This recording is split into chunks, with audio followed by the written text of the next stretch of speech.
everybody, welcome back to English 247, and this is for our class for Thursday, the 29th, where we are in the midst of Frankenstein. Last class, I had you watch the iconic film version of Frankenstein, which, as you can tell, is a very different sort of story than what Mary Shelley wrote, but it is the story that most people think of when they think of Frankenstein. It's become iconic in popular culture. That said, the text itself from Mary Shelley has never been out of print. So there's something about this story that has captured readers' imaginations.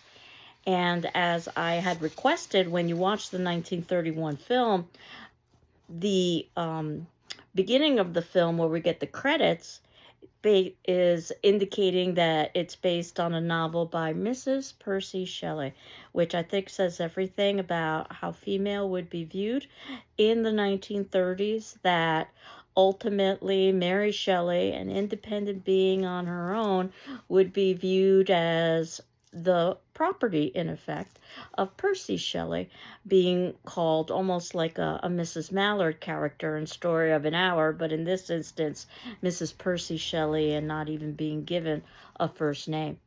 The film also makes probably things much more confusing if you're trying to understand the novel by switching the names between Henry and Victor. And the only thing that I can come up with is that Victor, being a rather German name, probably wouldn't be so popular for the lead in a 1930s film, considering what was going on politically at the time period. So, that said, viewing the film as its own story, because ultimately the creature does not have an abnormal brain, which is the justification that the film gives us. And the creature in Mary Shelley's novel is hardly a monster, though even in the film version, I think we get a very sympathetic portrayal of the creature. After all, we have scenes where he's being tortured with fire, for instance. I think Boris Karloff did a wonderful job. And that scene, again, where he's playing with the little girl and he throws her into the water is more of a misunderstanding than a deliberate act of aggression. He's been throwing petals into the water with her, and he doesn't understand the distinction between throwing flowers in the water and throwing a person in the water. Obviously, the novel gives us a different scenario for that drowning scene. But the question of the film, that's also the question of the novel, is what indeed is monstrous.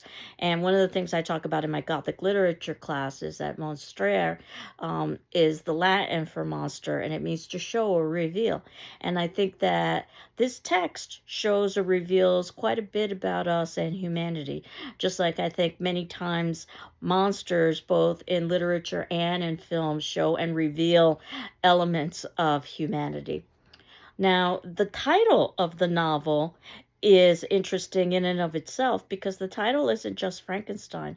It's Frankenstein or the Modern Prometheus, even though most people just call it Frankenstein. So you need to understand Prometheus in order to understand some of what's happening within the novel. Mary Shelley was quite educated and would oftentimes make mythological and literary references in her text. She was very well read. And Prometheus is a figure from Greek mythology who stole fire from the gods and gave it to humanity and is punished for usurping his role by taking over fire and giving it without necessarily getting his acknowledgement from his superiors or from his peers, and or permission, I should say, from his superiors or his peers.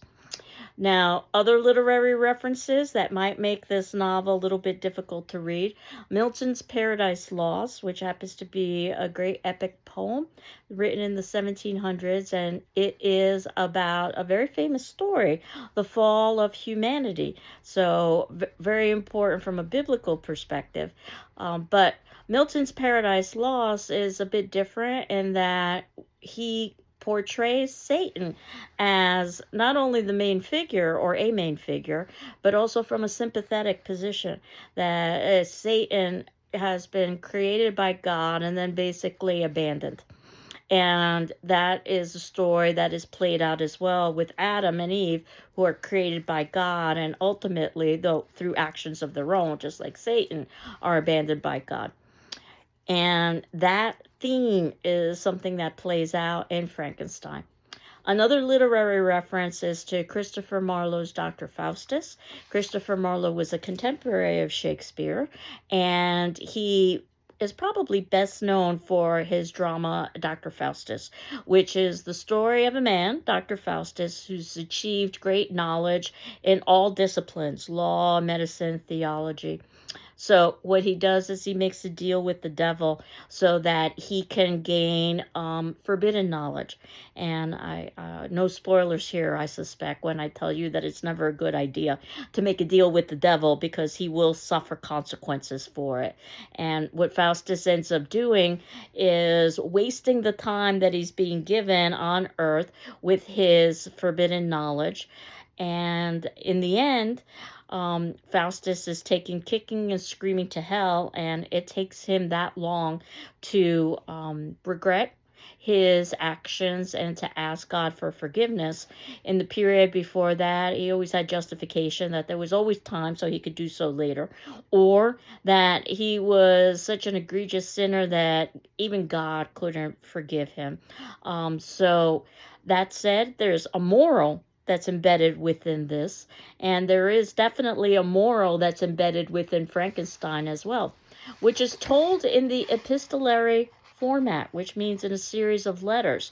And that, in and of itself, is very different than what we see from film versions.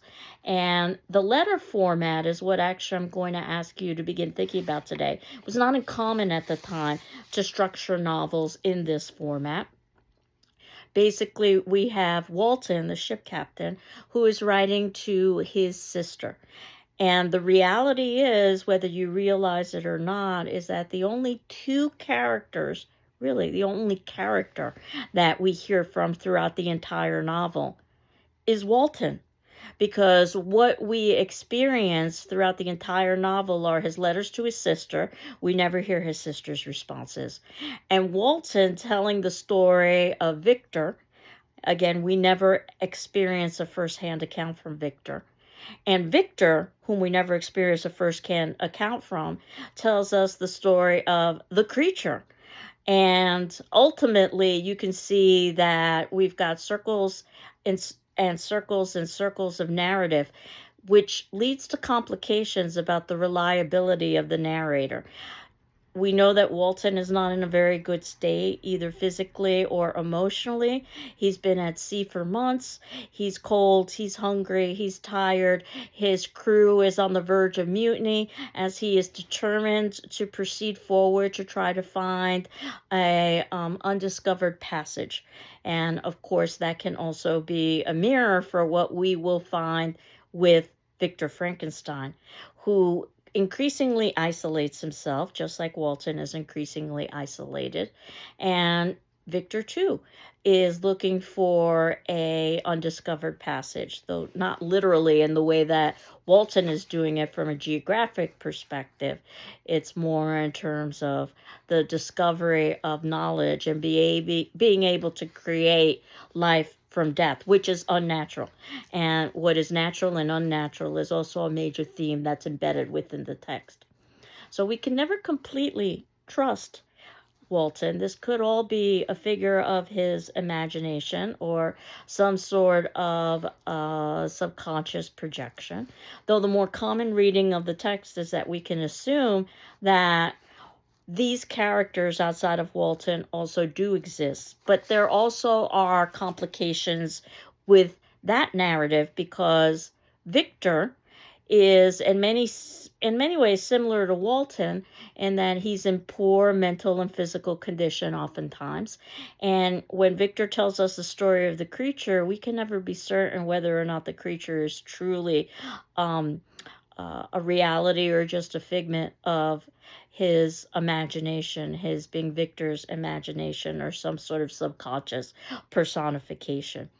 So, that said, thinking about that narrative, what today's attendance question is going to be is about whether or not you like or dislike Shelley's use of the epistolary novel. It's easy to forget that we are reading an epistolary novel because after the few first letters, we basically don't return to the letters until the ending of the novel. And I'm hopeful that you would have gotten to the ending of the novel by this particular point.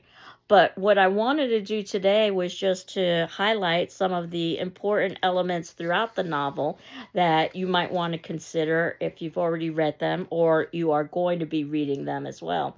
That we've got, as I had mentioned last class, central male characters, which seems to be somewhat surprising from a female author, unless we think of the moral of the tale, which shows what happens when female is excluded from male society, and terrible things are the result.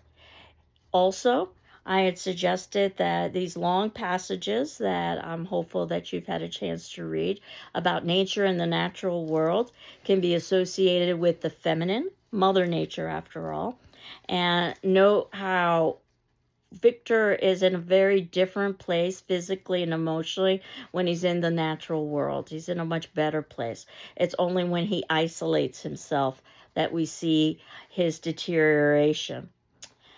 We do have some female characters, such as Elizabeth, who is adopted, but she very much falls into the category of true womanhood, as we were talking about a couple of classes ago with piety, purity, and domesticity.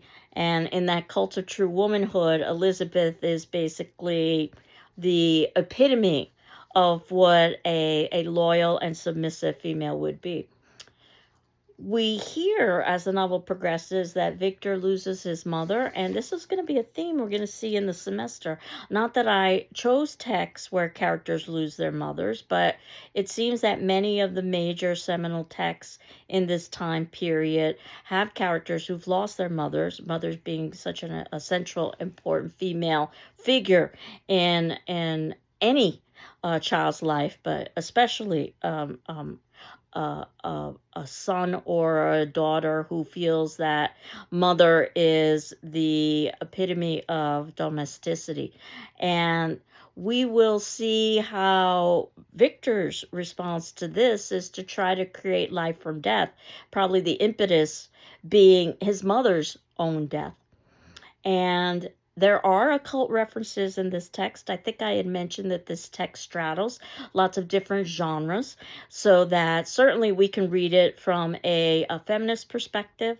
This is a women in literature class, so we've got a female author who's writing in a time period where it wasn't particularly common to be writing or to be published during this time. And also, Frankenstein oftentimes is viewed as a science fiction text, and it's studied actually in science fiction classes. The idea of science fiction is that science is the impetus for the events that are occurring. It's fiction because our science hasn't advanced enough at the point at which we're reading to explain what is happening, but that science could advance to that point, as opposed to the Gothic or supernatural literature, which this text also falls into, that which cannot be explained through scientific means, that which goes beyond science, that which is beyond natural, the supernatural in effect. And there are references to things like Philosopher's Stone. If you are a Harry Potter fan, you might know about the Philosopher's Stone, which is supposed to bring, from an occult perspective, everlasting life, and Cornelius Agrippa, who was a famous occultist. So I think that justifies the idea of this text being read from a Gothic perspective, especially when we think about some of the activities that Victor is engaged in.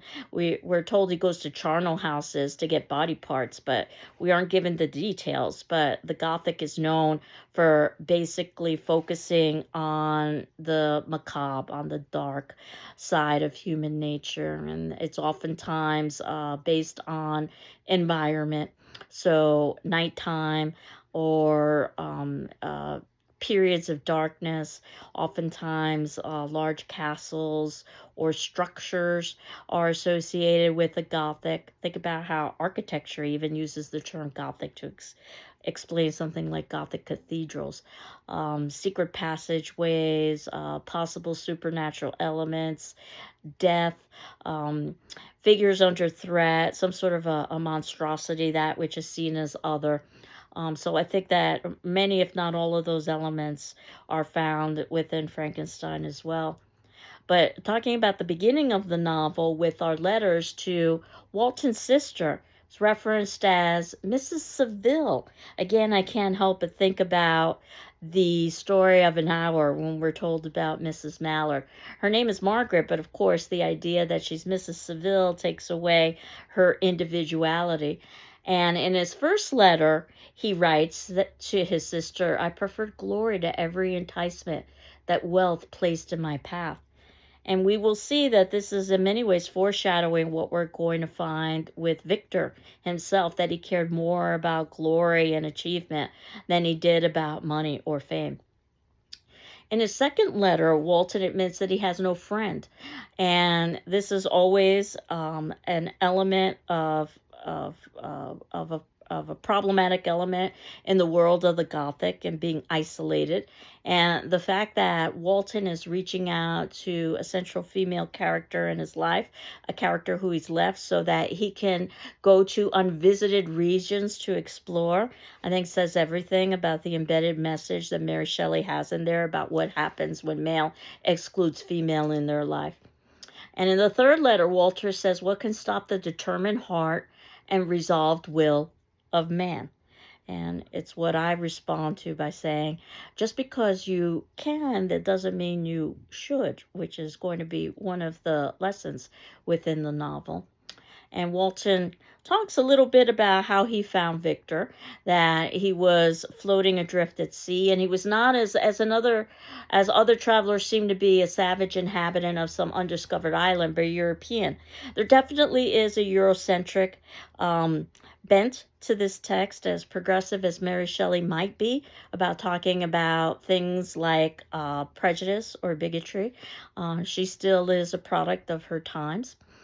And while she can talk about things like sexism, we definitely see how she definitely has a Eurocentric lens on the idea of civilization. And Walton, or I should say Victor, says to Walton, because Victor is trying to give an instructionary tale to Walton, I sought for the dominion I should acquire and transmit over the elemental foes of our race. Unhappy man, do you share my madness? The idea that Victor is going to be giving his narrative to try to dissuade Walton from following into Victor's footsteps.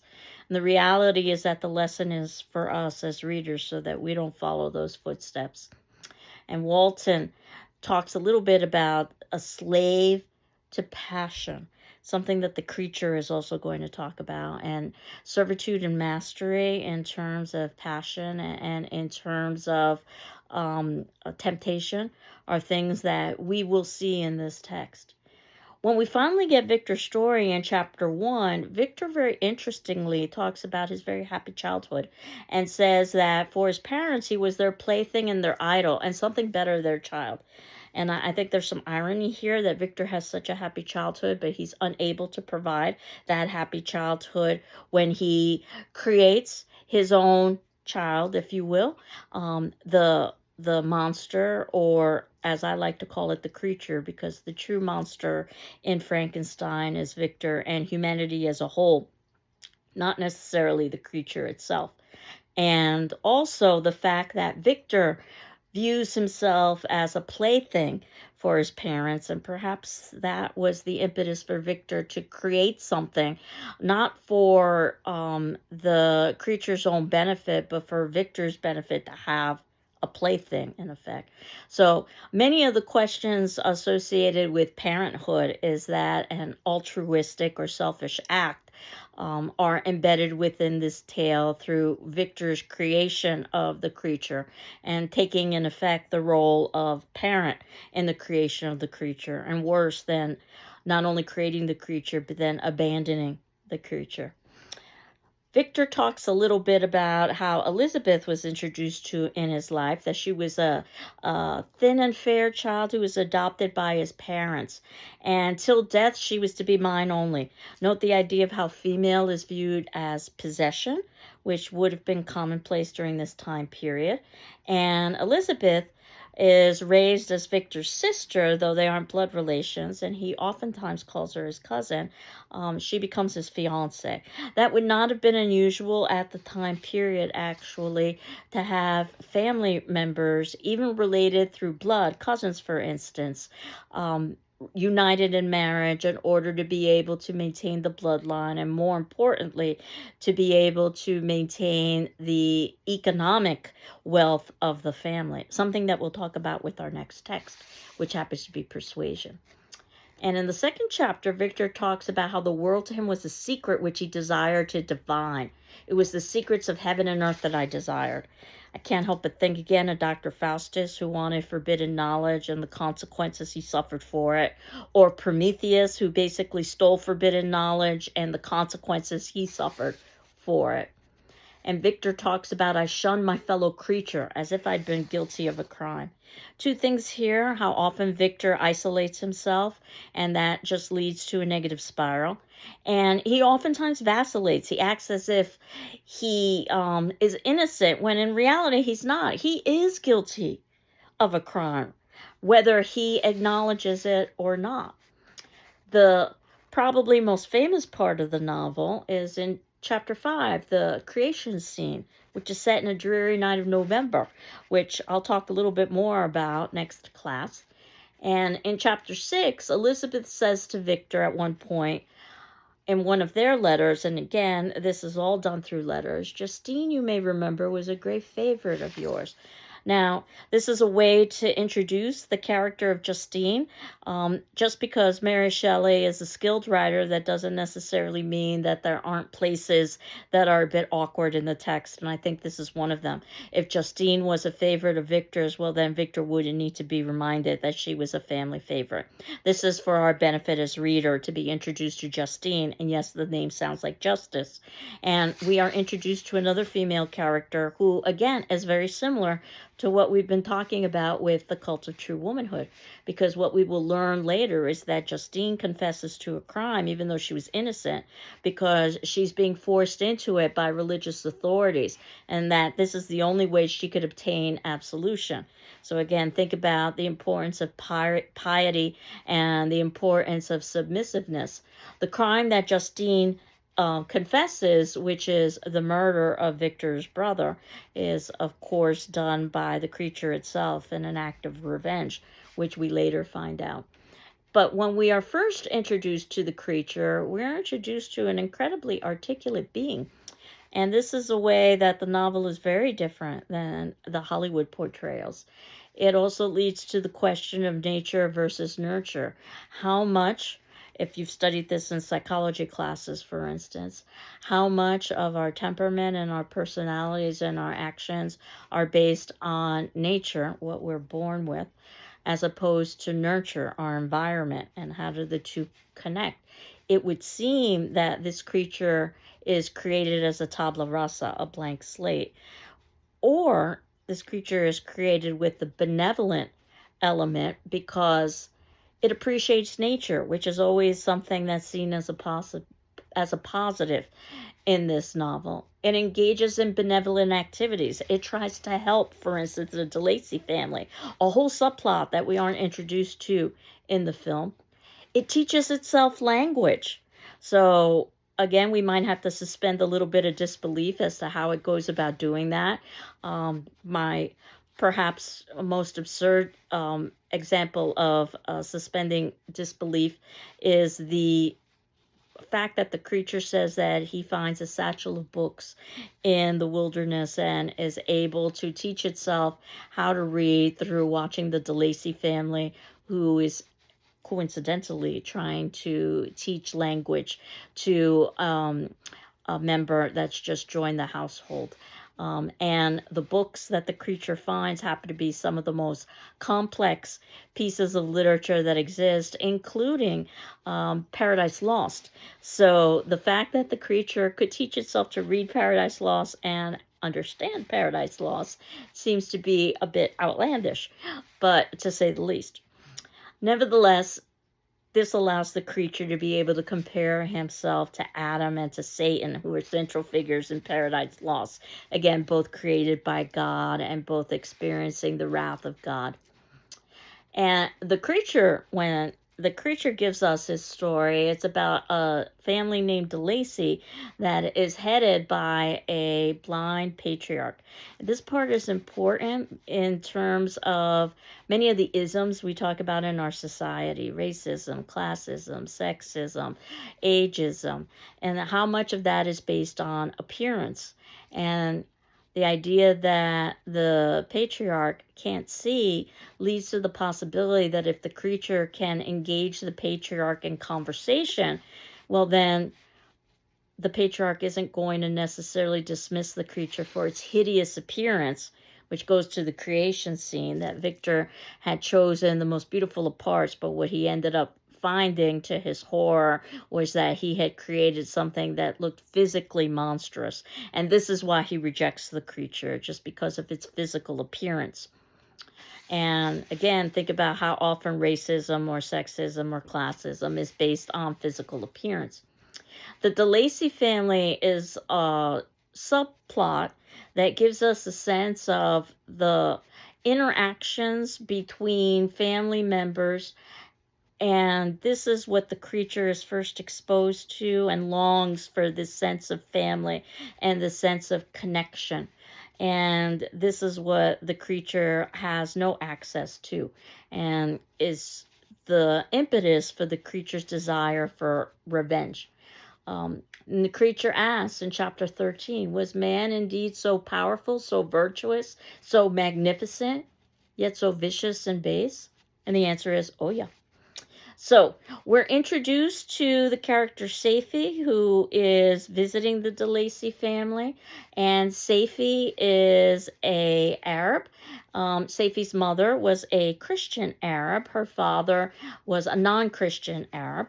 And we learn a little bit about how Safie's mother taught Safie, and this is in chapter 14, to aspire to the higher powers of intellect and independence of spirit, forbidden to the female followers of Muhammad. So there is a reference here to the idea of autonomy for female. And again, we see this Eurocentric bias. But Safie basically is promised to the DeLacy son, again, in this long, convoluted tale, that it turns out that Safie's father was wrongly accused of a crime, and the DeLacy son was so offended by the injustice of this that he tried as hard as he could to free Safie's father, and Safie's father encouraged this by promising the DeLacy son Safie's hand in marriage, again, as if she was a possession. But it turns out that Safie did indeed fall in love with DeLacy, and not that the father was ever going to allow that union, because he would never allow the union of his daughter with a Christian. And when Safie found out that basically the DeLacy family had been double-crossed by her father and had been exiled, she took it upon herself to leave her own family and to travel as a foreigner, not knowing the language, in order to find her love. And which she does, and she finds the DeLacy family and integrates herself with them, which shows a certain level of strength that perhaps we haven't seen in many of the other female characters thus far. So her character does not necessarily fit into the cult of true womanhood of piety, purity, submissiveness, and domesticity. And we're told in chapter 14 that Safie's father loathed the idea that his daughter should be united to a Christian. So we definitely see, again, religious bias as well as Eurocentric bias. And the creature says in chapter 15, soon after my arrival in the hovel, I discovered some papers in the pocket of the dress which I had taken from your laboratory. This is supposed to explain how the creature learns its own origin story. After it was created, basically it was abandoned by Victor, but the creature had taken Victor's jacket, and inside of the jacket were some papers. Again, this is how the creature learns information, is through reading letters and written documentation, which is how the entire novel is told as well. As much as things change, they remain the same. I can't help but think of things like Twitter, or I guess it's known as X now, and how often people get information through that venue. So in chapter 16, the creature says that to Victor, only on you had I any claim for pity and redress, that the creature ultimately hunts down Victor. Now, in terms of the creature's travels after it's rejected by the DeLacy family, after the creature tries to save a drowning girl, showing his benevolence, and he's shot at, the creature runs across, well, Victor's younger brother, William. And once the creature realizes who that is, the creature kills William and also tries to frame Justine for the crime. Of course, we can't excuse those actions, but perhaps we can understand those actions of being created and then being abandoned by one's creator with no resources. And eventually, the creature is able to find Victor with a demand that Victor provide the creature with a companion, specifically a female companion. And again, notice the idea of how female is viewed so often through so many of the characters as a possession to be had. And Victor at one point does try to create a female creature and abandons it. And the creature is so horrified by the fact that he's been once again betrayed by Victor that he makes it his lifelong mission to stalk Victor and to have Victor suffer the same isolation and loneliness that he himself as a creature has suffered through killing everyone who's important in Victor's life. And the two major people who are important in Victor's life are Elizabeth, whom he's going to be married to, but notice how often he is postponing their marriage and saying that he needs to work on his studies and his experiments first, and his best friend, Clerval. And in fact, there's been some speculation about the nature of that relationship because he seems to have a closer relationship with Clerval than he does with Elizabeth. Again, Elizabeth being an arranged marriage. I don't know necessarily if there are any homoerotic elements there. I don't think Mary Shelley went that far to give us that within the text. But it certainly does lead to the question of where Victor's alliances are. And in the end, when the creature tells Victor, I will be with you on your wedding night, I think we learn everything we need to know about Victor when he interprets that to mean that the creature is going to kill him, Victor. Not that the creature would go after Elizabeth, because Victor is very self-centric. He's filled with hubris, extreme arrogance, and he only thinks of himself, in effect. And it's only when he loses all of the people around him that are important to him, such as Clerval, who happens to be killed by the creature, such as Elizabeth, who happens to be killed by the creature, such as Victor's father, who basically dies of a broken heart because of all of these deaths, because of the creature, that Victor is in the same position that the creature is in, completely isolated and alone. And they both make it their life mission to stalk one another and to seek revenge on one another. And again, it's almost like a toxic father and son relationship where they can't live with each other, but they can't live without each other either. But prior to that, I wanted to draw your attention to the fact of in chapter 19, Victor saying, once again, I felt as if I had committed some great crime. I was guiltless, but I had indeed drawn down a horrible curse upon my head. And of course, Victor's created a crime, so many crimes. He knows that Justine is innocent, but he doesn't intervene. He knows that he's abandoned the creature, but he doesn't reach out to the creature. He knows that he created the creature through unnatural means, from death. And he continues to do that using occult methods, the works of Cornelius Agrippa. And all of these things are things that Victor will have to pay a price for. And after Elizabeth is murdered, after Clerval is murdered, after all of this has happened within the text, we finally return to Walton. So, to remind us that we are reading an epistolary novel, this is in chapter 24. And in chapter 24, Victor tells Walton's mutinous crew, be men or be more than men. Be steady to your purposes and firm as a rock. This from Victor, who at the beginning of the novel said that he wanted Walton to learn from Victor's mistakes. Now Victor is telling Walton's crew to continue on this dangerous mission, even though they're likely to die. Again, illustrating how Victor vacillates back and forth and never really takes true accountability for his actions. The creature, of course, who at this point has been chasing Victor, says eventually to Walton as they meet up on the icy waters, impotent envy and bitter indignation filled me with an insatiable thirst for vengeance. I was the slave, not the master, of an impulse which I detested, yet could not disobey. And again, that gets us to the question of servitude and mastery. What's quite interesting is that at the ending, now that Victor is gone, the creature says, I shall collect my funeral pile and consume to ashes this miserable frame. In other words, it's going to commit suicide because it no longer has any reason to live if his enemy, if his father, if his creator is no longer in existence.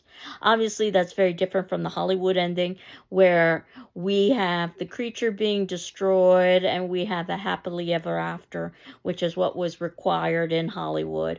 But again, Shelley wasn't writing for Hollywood. And we know that she was writing for Ghost Story competition.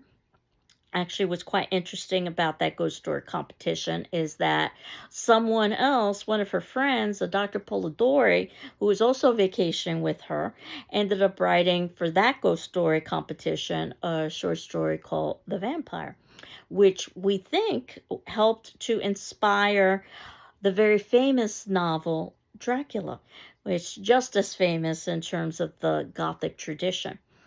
But getting back to the idea of Mary Shelley and the fact that she wrote basically focusing on the creation scene and some story around that creation scene, and then Percy Shelley, her husband, had asked her to, or suggested to her, that she expand and develop and that she flesh out her narrative, particularly with those long nature passages, which would have been common during the Romantic period. So I know that sometimes from a modern reader's perspective, those passages might seem to move a little bit slow. But again, if you can think of nature as the universal feminine figure, then we can view this text as having a central female figure, that being Mother Nature, and how Victor usurps Mother Nature by doing the unnatural. So there's still more to talk about with Frankenstein, and I'm hopeful that you have finished the text by this point so that next class, when we finish up with some odds and ends with Frankenstein, we can begin talking about Persuasion by Jane Austen. And you can see that in the notes below, I've got a link to that if you don't have access to the text. And I can tell you right now a couple of points about Persuasion if you haven't already started it. The novel moves very slowly, deliberately so. While Victor comes from a somewhat affluent and comfortable background, which allows him to basically study and experiment in Frankenstein, he doesn't come necessarily from a world of privilege that you would expect the landed gentry or nobility to come from. And what I wanted us to see was how female would be viewed and perceived in lots of different social and economic situations. So when we get to persuasion, we're going to see the landed gentry and the nobility, and they are going to basically be pretty unattractive characters that spend their days with leisure and parties and gossip and pettiness because they don't have to work. That said, Jane Austen gives us a female character who begins to question that. So we've got a novel that is giving us a stronger female through Anne Elliot. That's not to say that she is a strong female character, but certainly stronger than the characters we've seen in Frankenstein, such as Justine or Elizabeth. And it's through her eyes that we see how absurd and ludicrous this world of privilege and money is. So if you ever wondered how do the rich spend their time, or at least how did they spend their time in the 1800s, you will find out by reading Persuasion. And going on a walk is a central event during this time period. So keep that in mind, that these long classical sentences that you're going to be reading in Persuasion, and it's going to seem like very little action is occurring, at least in relation to something like Frankenstein, is a reflection of the kind of lifestyle that would have been lived by this socioeconomic class. But worry not, because eventually we will get to the what's considered to be poor when we read Jane Eyre. And even though it's a longer novel, a lot more action and a lot more agency for female. Yet, this is also happening during the time of slavery. So there is one thing being poor, and there's another thing being a slave. So we will also see what life would be like for a female slave during this time period, where we read incidents in the life of a slave girl. So basically, you can view these texts as a kind of historical examination. If you ever wanted to be a fly on the wall, so to speak, to get a sense as to what a woman's life and a man's life might have been like during the 1800s, we're beginning to see different elements here. So I urge you to be patient with Persuasion. I always view Persuasion as the text that's reminding me to slow down in the summertime and just to change my pace a little bit, because it does move in a very different way than Frankenstein does. But I think it's also quite enlightening. So next class, what we will do is finish up with Frankenstein, and we will begin Persuasion. Last class, I had talked a little bit about about a suggested paper topic, but certainly you can come up with a topic of your own, and I wanted to revisit the idea of writing papers next class as well. So again, our attendance question, which would be due on Saturday the 31st, but if you need an extension, please let me know, and I'll be happy to grant it to you.